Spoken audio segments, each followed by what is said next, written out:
ہے separation anxiety. Separation anxiety بھی بہت کامن ہے.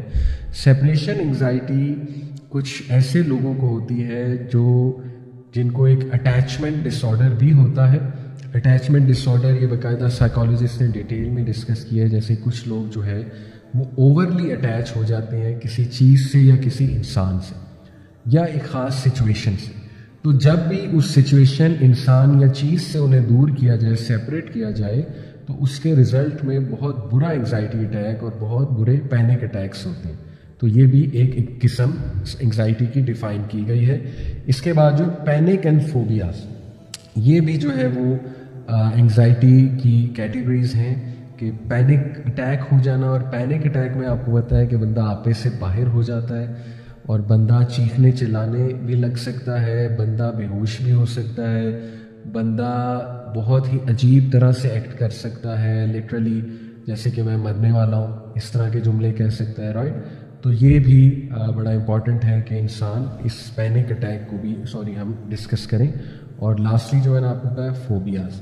فوبیاز مختلف قسم کے ہوتے ہیں. کسی کو ہائٹ فوبیا ہے, کسی کو کسی جانور سے فوبیا ہے, کسی کو ایروپلین میں بیٹھنے سے فوبیا ہے, رائٹ.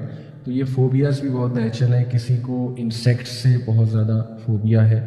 تو یہ فوبیا بھی بہت جب ایکسٹریم جو ہے وہ شکل اختیار کر جائے تو یہ انسان کو اللہ معاف کرے مزید ڈس آرڈرس کی طرف بھی جا سکتا ہے, سچ ایز OCD.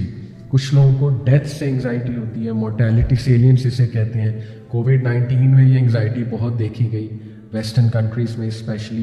تو ڈیتھ انگزائٹی یہ بھی بہت خطرناک چیز ہے اور ایک حد تک ہونی بھی چاہیے ٹو بی آنیسٹ. لیکن جب یہ بالکل اس لیول پہ حاوی ہو جائے کہ بندہ جو ہے وہ بالکل بیکار ہو جائے, ڈی موٹیویٹ ہو جائے کہ میں نے بس مر جانا ہے اور کرے کچھ نہ, تو یہ بھی پھر نیگیٹو چیز جو ہے نا وہ بن سکتی ہے. اس کے علاوہ دیکھیے بہت امپورٹنٹ میں ایک چیز بتانا چاہوں گا کہ سبحان اللہ آج کل پازیٹیو سائیکالوجی میں ایک چیز ڈسکس ہو رہی ہے جسے ہم کہتے ہیں اسپرچول انٹیلیجنس.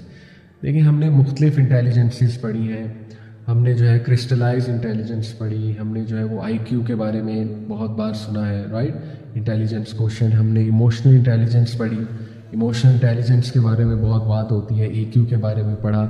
ہم نے سوشل انٹیلیجنس کی کیٹیگری پڑھی سائیکالوجی میں کہ سوشل انٹیلیجنس کیا ہے. تو آج کل اسپرچول انٹیلیجنس کی بھی بات ہوگی. اسپرچول انٹیلیجنس کو سائیکالوجسٹ نے باقاعدہ ڈیفائن کیا, بلکہ میں نام بھی بتا دیتا ہوں آپ کو. Doctor Robert Emmons, leading researcher in the psychology of spirituality, وہ ڈیفائن کرتے ہیں کہ spiritual intelligence is essentially the ability of a person to process the world around them and discover meaning and significance.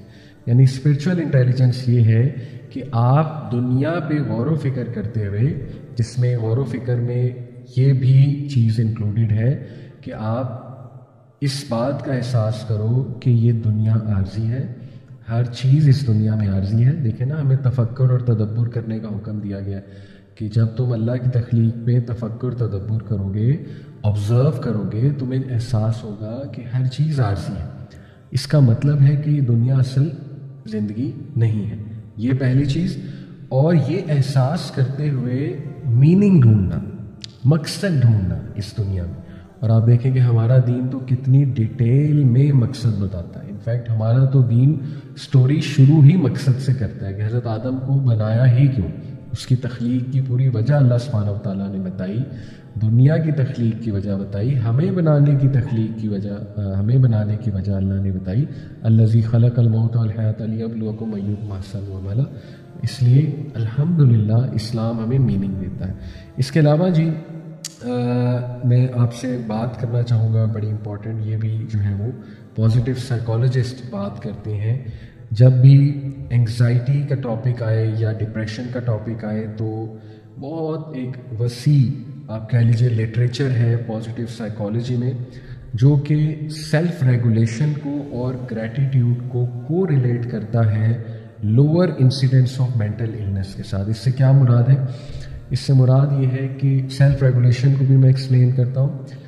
بے شمار ہمارے پاس data ہے, researches ہیں from positive psychology, from the field of positive psychology, کہ جو لوگ کو self regulation کرنی آتی ہے اور نمبر 2 شکر گزاری کرنی آتی ہے, ان کی مینٹل النس, ان کے مینٹل النسز کہ مینٹل النس ہونے کے چانسز بہت کم ہوتے ہیں اور وہ مینٹلی بہت ہیلدی رہتے ہیں وہ لوگ. سیلف ریگولیشن کیا ہے؟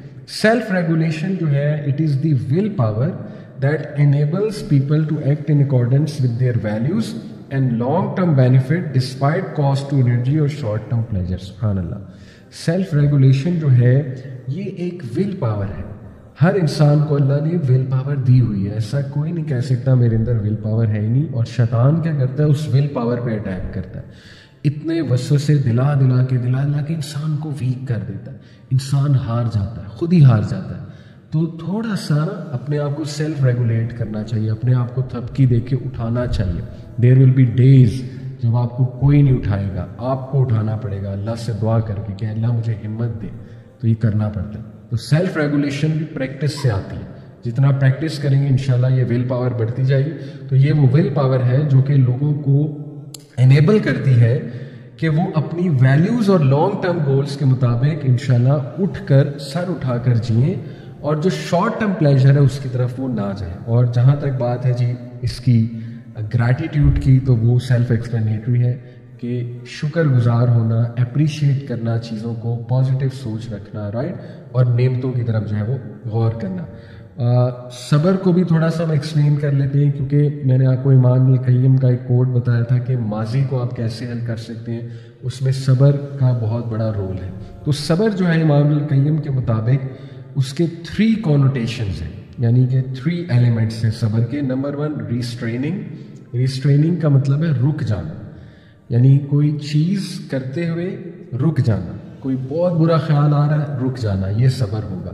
کوئی بہت ہی خطرناک حرکت کرنے کا دل کر رہا ہے, رک جانا. یا کچھ بہت ہی برا بولنے کا دل کر رہا ہے, رک جانا, اپنے آپ کو ریسٹرین کر لینا. یا کوئی بہت برے خیالات آ رہے ہیں تو ریسٹرین کرنا, اعوذ باللہ پڑھ کے صبر کرنا. اسٹرینتھ, صبر میں سے رک جانا نہیں ہے بلکہ اسٹرینتھ بھی ہے, طاقت, رائٹ. قوت, تو ذہنی قوت یہ بھی صبر کا ایک پارٹ ہے. اور انسان کے اندر اللہ سبحانہ و تعالیٰ نے دیکھیں ہمارے اندر جو کوالٹیز رکھی ہیں پورے سسٹم میں, اگر ایک بندہ نارمل ہے, نارمل فنکشن کر رہا ہے, تو اللہ نے اس کے اندر اسٹرینتھ رکھی ہے. اس اسٹرینتھ کو باہر نکالنا انشاءاللہ, اور سیکھنا ڈیفیکلٹ سچویشن میں صبر کرنا یہ. اور تیسرا ہے جی بلڈنگ. بلڈنگ سے مراد ہے کہ اس سچویشن میں اپنے آپ کو بلڈ کرنا, اور اس میں سیکھنا کہ میں نے ڈیل کیسے کرنا ہے اس سچویشن سے. یہ سارا بلڈنگ کا پروسیس ہے. تو یہ صبر کی ڈیفینیشن بہت خوبصورت ہے.